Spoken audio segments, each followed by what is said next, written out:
ও ঠিক আছে। হ্যাঁ পাকা আছে। ঠিক আছে। এ বাবা কাঁচা পাকা।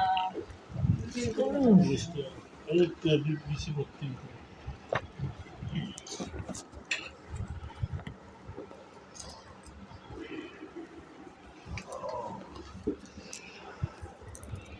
দেখো পেঁপেটা দেখো, রে বাবা কাঁচা পেঁপে, আমি ভাবছিলাম যে কাঁচা হবে নাকি পেঁপেটা, ভালো হলো না পেঁপেটা। এবার একটু একদিন রেখে দিলে ভালো হতো চালের বস্তার মধ্যে।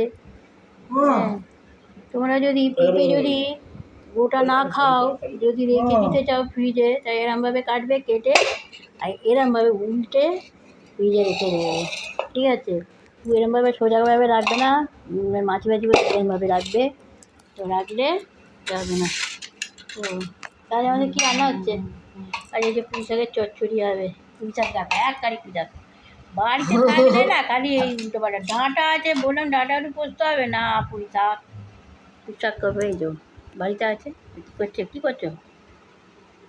মুড়ি ভার করে বসে আছে।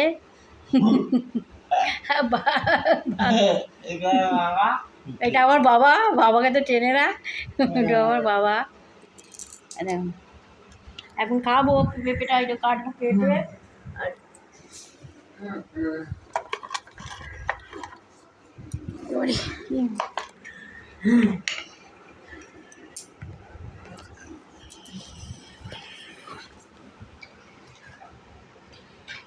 চিকু বুঝলে কাজ বাড়িয়ে দেবে নাকি?